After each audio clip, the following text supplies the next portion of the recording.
Vou iniciar a mensagem de hoje lembrando de dois assuntos que farão parte dessa nossa última semana de outubro. Um deles é que estamos terminando os nossos estudos sobre o livro de Filipenses. Nós conseguimos dar uma relida e meditada em praticamente todo o livro. Foram 24 meditações sobre diferentes temas, mostrando a riqueza desse livro bíblico. E ainda não acabou. Nessa próxima semana ainda teremos algumas meditações até terminarmos o livro. O segundo assunto dessa semana é uma data histórica muito importante para nós reformados, que é 31 de outubro.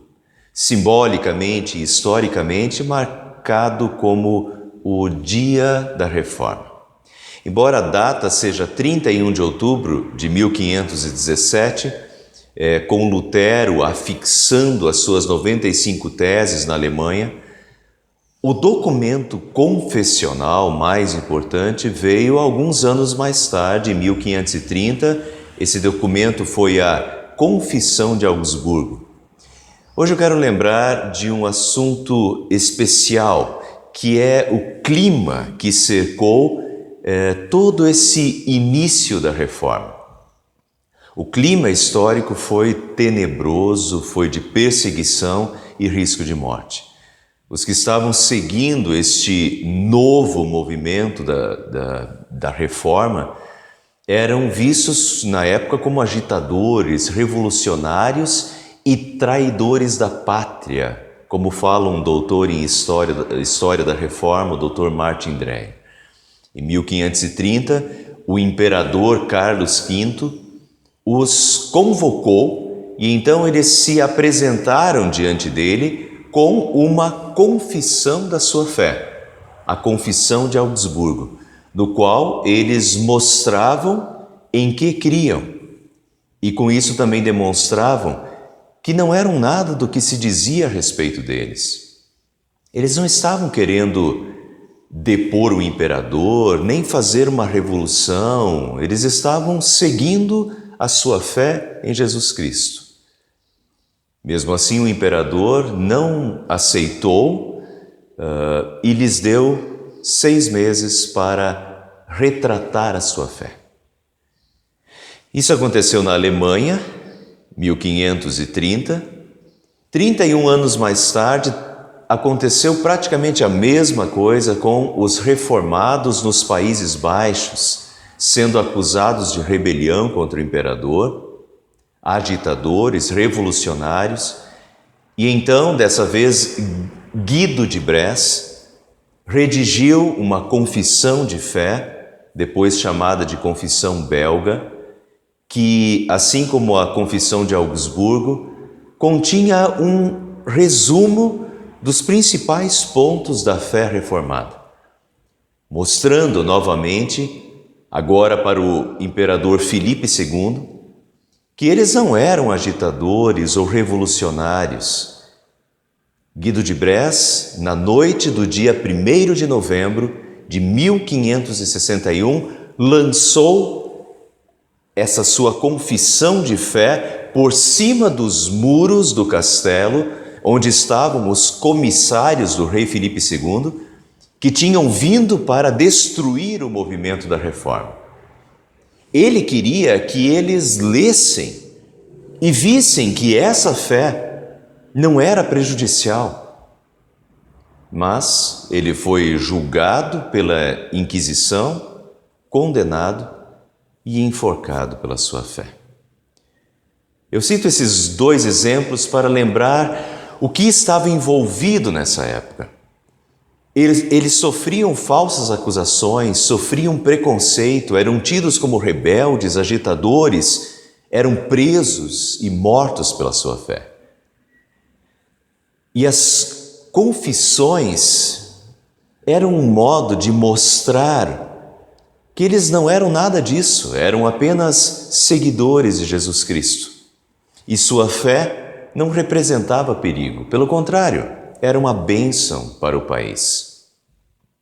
Então eu lembro desses exemplos que agora afloram novamente pela proximidade da data de 31 de outubro, em que celebramos esses acontecimentos históricos e a nossa história. E com eles também faço a conexão com o período histórico do início do cristianismo, que tem muitas semelhanças. Nos primeiros 3 séculos do cristianismo, o cristianismo era visto como uma religião ilegal e os cristãos eram vistos com maus olhos e com preconceito por muitos, como se fossem agitadores, como se estivessem se voltando contra o imperador e contra o império. Quando Paulo escreveu a carta aos Filipenses, ele estava preso por causa da sua fé. Posteriormente, pelo que tudo indica, ele foi decapitado pela sua fé. Pedro também foi preso, foi crucificado pela sua fé. E com exceção do apóstolo João, todos os outros discípulos morreram de forma cruel por causa da sua fé. E não só os discípulos, mas milhares de cristãos foram mortos de formas horrendas pela sua fé. Foram inventados boatos de que os cristãos comiam carne humana nos seus cultos por causa da Santa Ceia. Isto é o meu corpo, isto é o meu sangue. Alguns achavam que eles estavam matando seus filhos e comendo a carne e bebendo o sangue dos seus filhos. Os cristãos não mereciam os boatos, eles não eram agitadores, não eram revolucionários, eram apenas seguidores de Jesus Cristo e estavam dispostos a morrer por aquele que por eles morreu. E não negaram seu Salvador, mesmo que isso custasse a vida. Mas essa era a situação. E vejam então como a situação do início do cristianismo teve semelhanças com a situação do início da Reforma também. Hoje se discute bastante a questão da identidade, da preservação da identidade histórica reformada. Eu quero terminar a minha mensagem de hoje com essa questão da identidade e da confissão da sua fé. Mas não necessariamente da identidade reformada, e sim da identidade e da confissão da fé cristã. Durante essa semana agora, e por acaso, eu encontrei uma famosa carta do início do cristianismo, escrita por volta do ano 120 depois de Cristo, no início do 2º século, pouco depois dos apóstolos. E essa carta, indiretamente, ela faz referência a esses falsos boatos que rodavam na época contra os cristãos. E essa carta é, ao mesmo tempo, uma confissão de fé e da identidade cristã. Não se sabe ao certo quem foi o seu autor, mas o destinatário da carta era Diogneto. Diogneto não era cristão, era uma pessoa bastante culta, que queria saber sobre essa nova religião. Que religião era essa que estava se espalhando pelo império? No que eles criam e por que tinham determinados comportamentos? Então, um cristão também muito culto, é uma carta muito bem escrita. Esse cristão escreve uma carta a Diogneto, falando sobre quem são os cristãos. Essa carta é considerada a joia da literatura cristã dos primeiros séculos do cristianismo. E ao ler a carta, me surpreendeu que o autor, mesmo não fazendo nenhuma referência direta ao livro de Filipenses, parece que ele está fazendo um resumo do livro de Filipenses, assim como também um resumo da identidade cristã. Eu vou ler a carta e, através dela, acredito que todos nós revigoraremos a nossa identidade como cristãos no mundo. Afinal de contas, que religião é a nossa em que cremos? Quem somos nós cristãos nesse mundo? Excelentíssimo Diogneto, vejo que te interessas em saber sobre a religião dos cristãos e que muito sábia e cuidadosamente te informaste sobre eles. Qual é esse Deus no qual confiam e como o veneram para que todos eles desdenhem o mundo? Desdenhar é considerar algo como de pouca importância. Ou seja, os cristãos desdenham o mundo, eles não dão tanta importância para este mundo. Não é o principal, não é tudo que eles têm, como se com a morte acabasse toda a sua existência. Isso nos leva ao próximo ponto: desprezem a morte. Assim como fazem pouco caso do mundo, os cristãos também fazem pouco caso da morte. Como fala Paulo aos Filipenses: para mim o viver é Cristo e o morrer é lucro, porque estar com Cristo é incomparavelmente melhor. Então, para os cristãos, a morte não é o fim.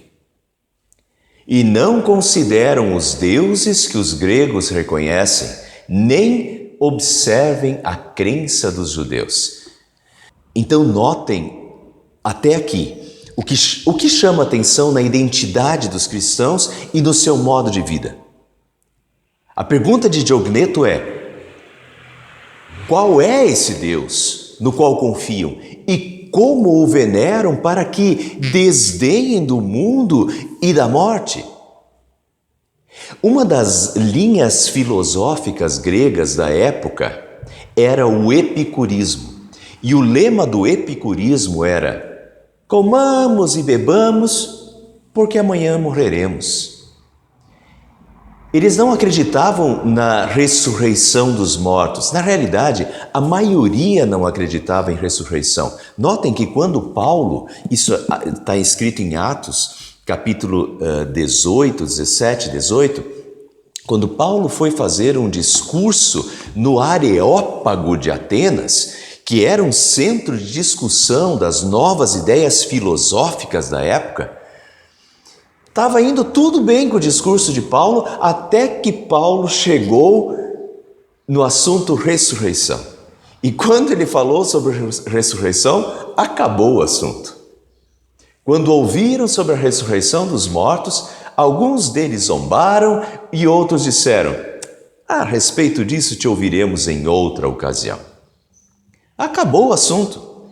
Então, aqui está um ponto central e distintivo da identidade cristã, que faz toda a diferença no modo como o cristão vive o seu dia a dia. Nós temos uma outra visão do mundo, da vida e da morte. Para nós, o mundo se tornou contaminado pelo pecado, a morte é o castigo. Mas em Cristo nós temos esperança. Primeiro, a certeza de que quando morrermos, estaremos com Ele no paraíso, como Ele prometeu. Então, para nós, a morte é lucro, porque é estar com Cristo, que é incomparavelmente melhor. Fora isso, sabemos que chegará o dia em que Jesus nos ressuscitará dos mortos e nos fará habitar nos novos céus e nova terra, perfeitos e eternos. Portanto, para os cristãos, não é: eu vou aproveitar o mundo, os seus prazeres, vou só me importar comigo mesmo, vou fazer tudo o que me der prazer, porque eu não sei quando eu vou morrer. Como se tudo que ele tivesse fosse o aqui e agora. Não, para o cristão, ele vive o agora, com fidelidade ao seu Senhor, com o qual ele viverá eternamente. É uma perspectiva de vida completamente diferente e que tem implicações em toda a vida, na ética da vida, nos planos de vida, nos objetivos. O cristão enxerga tudo com outros olhos. E isso era perceptível aos não cristãos. Mas vamos continuar. Que tipo de amor é esse que eles têm uns para com os outros? O amor era uma marca dos primeiros cristãos. Por mais que rodavam falsas injúrias contra eles, mas o amor que eles tinham uns para com os outros e também para com os de fora. Chamava a atenção. Tertuliano, um líder do cristianismo dessa época, relata a frase que se ouvia sobre os cristãos: vede como se amam. Vede como se amam. O amor ensinado e vivido pelos cristãos era sentido e era um convite para os que não eram cristãos para conhecer o cristianismo. Isso faz parte da identidade cristã. O amor, como Jesus os ensinou, e novamente Filipenses 4:5 reforça isso: seja a amabilidade de vocês conhecida por todos. Até hoje é assim. O amor cristão é uma marca dos cristãos, um testemunho e um convite ao mundo. E, finalmente, por que essa nova estirpe ou gênero de vida apareceu agora e não antes? Enquanto a filosofia grega tinha séculos, essa nova forma de vida havia aparecido há pouco tempo, com Cristo, sua morte e sua ressurreição. Nós amamos porque Ele nos amou primeiro. Então Jesus é a fonte desse amor, dessa nova religião, dessa nova maneira de viver. É a motivação e o propósito dessa nova identidade de vida que é perceptível aos que não são cristãos. Os cristãos não se distinguem dos outros homens nem por sua terra, nem por sua língua, nem por seus costumes. Eles não moram em cidades separadas, nem falam línguas estranhas, nem têm qualquer modo especial de viver. Ou seja, os cristãos não se isolam da sociedade, eles vivem em meio a ela. Os cristãos não formam comunidades isoladas para viver a sua fé como os Amish nos Estados Unidos. Jesus orou: Pai,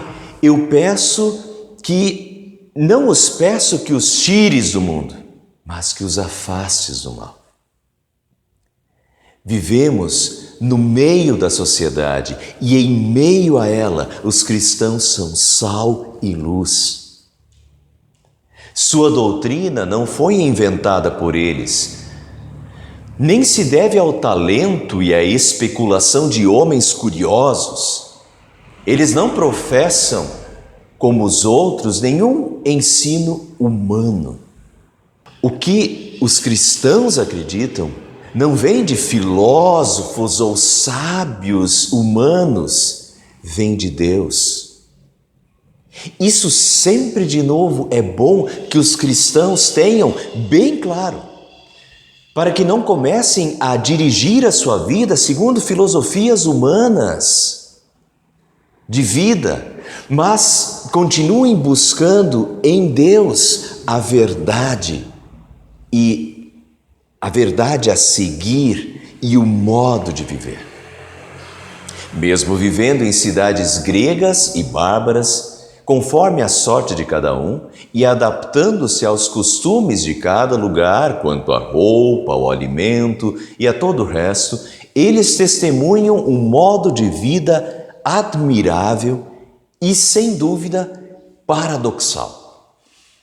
Os cristãos têm um modo de vida paradoxal. Paradoxal é algo que parece contraditório. Vejam, vivem na sua pátria, mas como se fossem forasteiros. Parece contraditório. Se essa é a sua pátria, por que viver nela como se fosse um forasteiro? Alguém que está ali, mas não é dali. Porque os cristãos não consideram o mundo como a sua pátria permanente. Filipenses 3:20, a nossa pátria está nos céus, de onde esperamos ansiosamente o Salvador, o Senhor Jesus Cristo. Os cristãos têm outra pátria, muito superior, e outro Senhor muito superior. E sabem que estão aqui de passagem, são forasteiros no mundo. Parece paradoxal, mas é exatamente assim que vemos. Participam de tudo como cristãos e suportam tudo como estrangeiros. Toda pátria estrangeira é sua pátria, e cada pátria é para eles estrangeira. Casam-se como todos e geram filhos, mas não abandonam os recém-nascidos. Notem aqui o valor da família para os cristãos, percebido pelos de fora. Compartilham a mesa, mas não o leito. Ou seja, eles vivem o amor ao próximo, mas não o amor com promiscuidade sexual, compartilhando a cama. Vivem na carne, mas não vivem segundo a carne. Moram na terra, mas têm a sua cidadania no céu.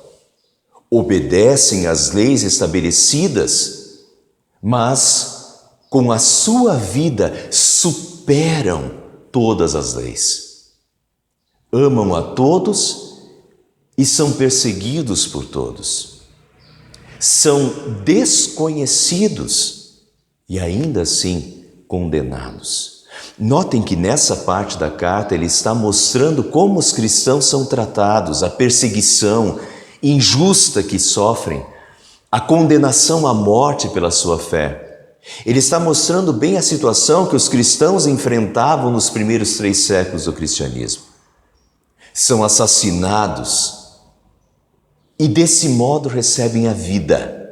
São pobres, mas enriquecem a muitos. Carecem de tudo, mas têm abundância de tudo. Olha o paradoxo. São desprezados e no desprezo recebem a glória. São amaldiçoados, mas depois proclamados justos. As frases continuam mostrando o paradoxo. O mundo os amaldiçoa. Aqui no Brasil está acontecendo isso hoje, quando os cristãos defendem os valores cristãos no Congresso Nacional. E as pessoas dizem, lá vem esse pessoal com a Bíblia na mão de novo defender a Bíblia, e dão risada e zombam e amaldiçoam os valores cristãos. Isso está acontecendo no Brasil hoje. A gente vê, não vou citar aqui os nomes, né? Mas vocês já viram o desprezo com que os valores cristãos estão sendo tratados aqui no Brasil hoje no Congresso Nacional. Assim o mundo nos trata. Mas Deus nos proclama justos. Paradoxo, eis o paradoxo cristão. São injuriados e, no entanto, bendizem. São maltratados e, apesar disso, prestam tributo, ou seja, honram as autoridades, apesar de tudo que lhes é feito. Fazem o bem e são punidos como malfeitores. São condenados, mas se alegram como se recebessem a vida. Os judeus os combatem como estrangeiros, os gregos os perseguem, e quem os odeia não sabe dizer o motivo desse ódio. Assim como a alma está no corpo, assim os cristãos estão no mundo. A alma está espalhada por todas as partes do corpo, os cristãos por todas as partes do mundo. A alma habita no corpo, mas não procede do corpo. Os cristãos habitam no mundo, mas não pertencem ao mundo.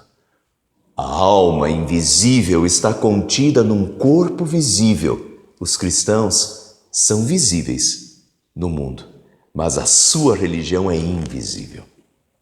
A carne odeia e combate a alma, mesmo não tendo recebido dela nenhuma ofensa, porque a alma, mas ela faz isso porque a alma a impede de gozar dos prazeres mundanos.